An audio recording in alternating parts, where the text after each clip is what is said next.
Ayan, so welcome back guys sa third episode ng aking work anniversary vlog. Alright, so ano naman, this time naman, yung ikukwento ko about, how grateful I am and how blessed I am to have this kind of job. Ito talaga yung dream come true for me. So, a little background lang about my career. Since I graduated from nursing, I started my career as a customer service representative or for healthcare, for a local healthcare insurance in the Philippines. And siguro since 2012 up until 2019. And then, nag-stop ako sa healthcare insurance and moved to bedside nursing to have a clinical experience. So that was for a year. So that was 2019 to 2020. And then, nag-stop ako mag-work para mag-review ng NCLEX ko. And then, bumalik ako ng healthcare insurance ng 2021. And then, 2022, pumasa ako ng NCLEX ko. And naging inpatient clinical reviewer ako for 8 months before ako nag-move dito sa US. And then, ng 2023. And then, nag-bedside again ako ng 1 year and 6 months sa isang long-term care facility before ako finally nag-resign and nag-start fresh sa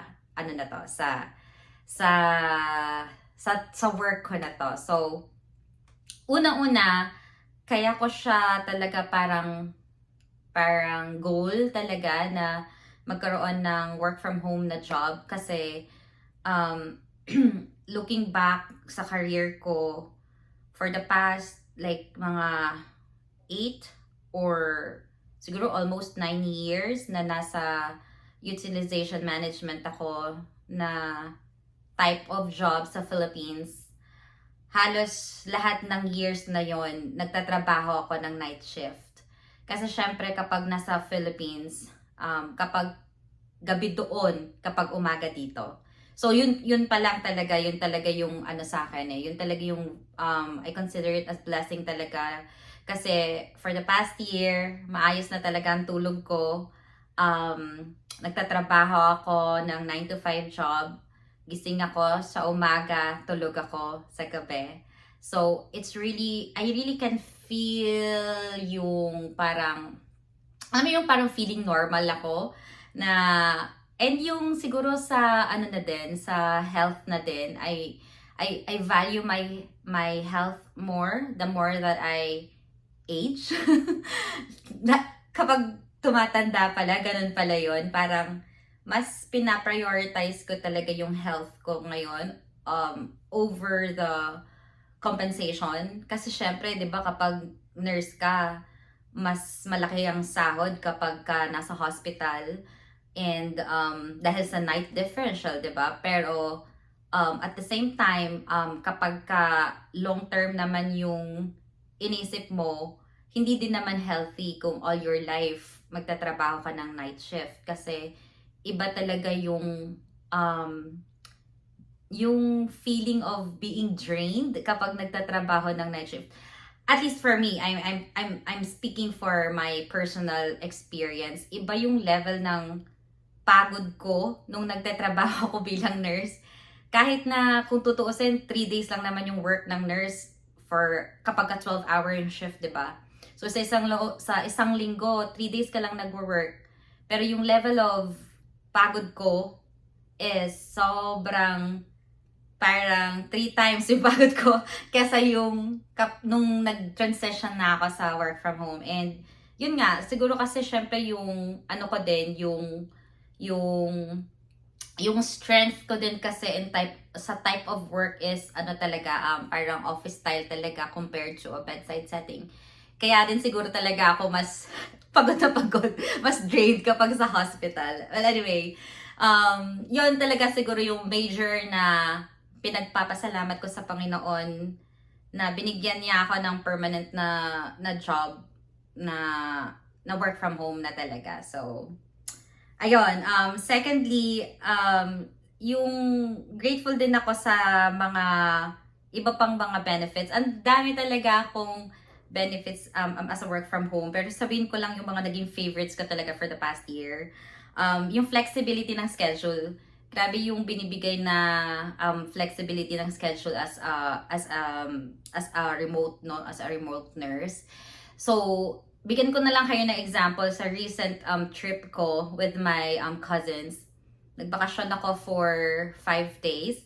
Sandwich to my weekend. So, nag-file ako ng vacation leave ng from Thursday afternoon, and then Friday, and then Monday and Tuesday. So, parang 3.5. 3 days and 0.5. So, ang ginawa ko, yung Thursday na afternoon, yung 4 hours doon sa 7.5 na work hours ko, hindi na ako gumamit ng PTO ko.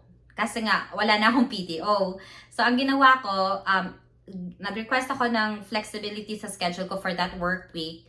So, yung Monday, Tuesday, and Wednesday ko, nag-extend ako on a daily basis para ma-cover nga yung half day ko ng Thursday. So, parang Monday nun, nag-extend ako ng 2 hours sa work ko. Pagka Tuesday nun, nag-early in naman ako ng 1 hour. And ganun din yung ginawa ko ng Wednesday. Para ma-cover ko yung 4 hours. So, ayun, I'm so blessed talaga na kapag depende sa pangangailangan ng empleyado, very yung type of job na to is parang pro employee, I feel.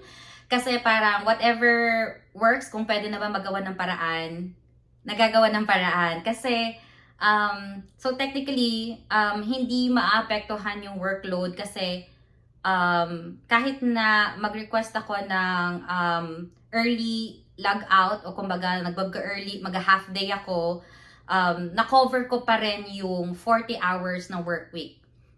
Hindi ko alam kung magiging downside to ng remote job, pero sa akin I don't think na it's negative.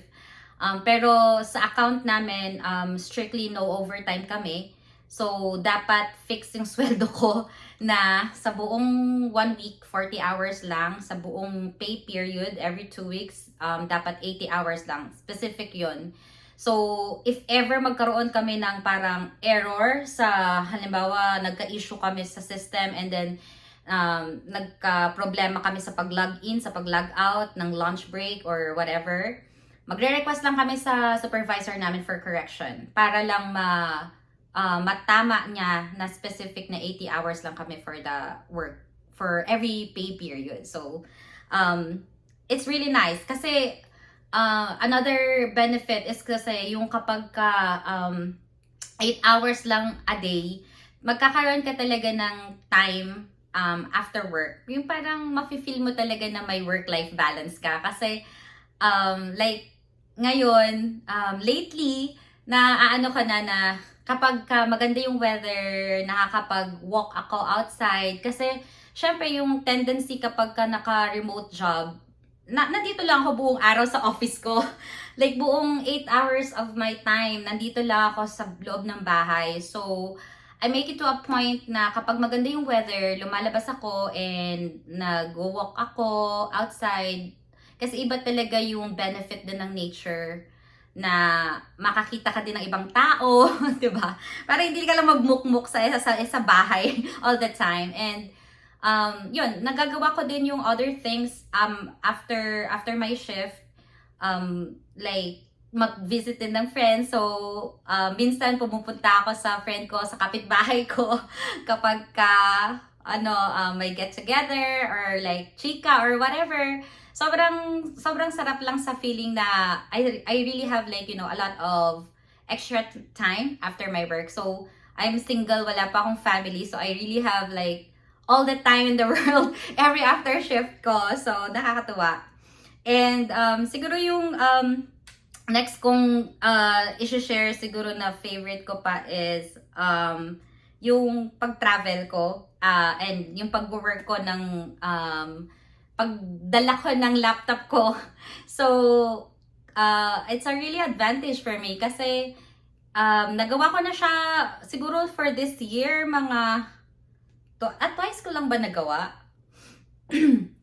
Yeah, so for this year, lagi nakakapunta ako ng California to visit my relatives, my cousins, my best friend.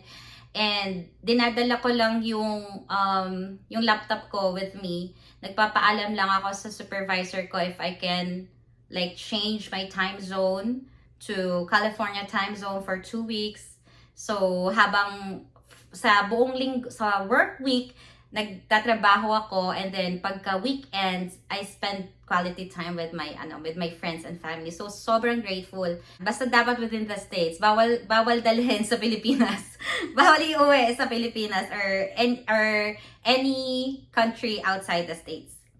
So, yon. And siguro lastly na gusto kong i-share na favorite ko about this type of job is yung mentorship or yung time for like huddles and meetings. So, kanina kakatapos lang namin ng cross-regional huddle with our manager. So, ang account ko, nahati kami sa 4 na regions kasi syempre 'di ba yung United States, madaming state 'yon. In every region, parang naka-divide 'yon kung ilang states ang nasa isang region. So ako belong ako sa region 4. Hinahandle namin is like 5 or 6 na states for inpatient admissions. And every month, once a month, yung manager namin is nagbibigay sa amin ng mga updates for the whole for the whole region, kung anong mga bago and yung mga updates sa processes, ganyan. And then, meron din kaming weekly huddle. Ito naman yung per region na yung supervisor naman namin yung nagli-lead ng huddle or ng meeting na yon. And then, lahat ng mga announcements, anything about the team, meron kami every week, every like Wednesday, parang 1 hour. So, basta kapag may meeting, dapat yung attention namin is nakafocus lang sa meeting. Hindi kami nag-work on a case. And then, bukod pa doon is yung one-on-one coaching na ginagawa din ng supervisor once a month. Yun yung nagbibigay siya ng update. Individually yon, per nurse naman, para give update kung ano na nangyayari sa metrics mo. So, God is good naman. Yung QA score ko, yung quality score ko is very, very good. For the past months talaga, consistently na good naman siya. Yung sa productivity ko lang, yung talagang with improvement naman siya. So, I'm still proud of myself kasi pa-improve, hindi pa downfall. At saka, yung chance of precepting or mentoring other new nurses din. So, I'm so lucky din na binigyan din ako ng chance ng manager ko na maging permanent na preceptor for next month sa magiging bago daw namin na nurse. Ako ang i-assign niya kasi nung nag-meeting, parang nung nag-usap kami last time, nabanggit ko daw sa kanya na parang I like it when I mentor or when I precept someone. So parang shinare ko lang naman kasi sa kanya na parang I've been there and I've done that. And dun din kasi ako galing, 'di ba? Sa like, alam ko yung feeling na nagsisimula ka pa lang sa account at wala kang idea kung paano mag-process ng case. So anong ginagawa sa case. So I wanted to pay it forward na in my own ways or sa makakaya ko, makapag-share ako ng knowledge ko. So very naman, sobrang nakakatuwa ang aking manager na binigyan niya ulit ako ng chance to be, a preceptor again for next month. So yun, exciting things coming sa future, and hopefully magtuloy-tuloy lang, and sobrang enjoy talaga ako sa work ko.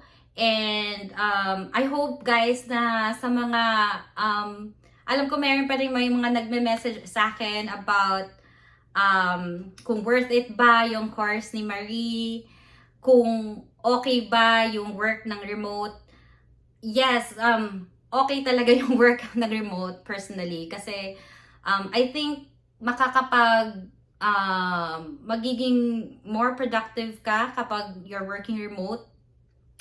And yung course naman ni Marie, it's really helpful dun sa mga wala pang experience talaga sa UM. Kasi iba ang mundo ng UM, and you will be overwhelmed kapag talagang wala ka pang alam sa, like, at least sa basic man lang sa kung anong ginagawa ng UM. So, give it a try kung meron namang budget, pero kung wala, you can, I think, research sa internet. Lahat naman ngayon nasa, may sagot na si AI. So, ayun lang naman. So, ang dami ko na nakwento, and I hope guys na maging inspiration yung mga yung mga na-share ko, and best of luck sa lahat din ng mga may mga plans to transition to this kind of job. And ayun lang. Thank you so much guys for watching this video, and I hope to see you again on my next one. Bye guys!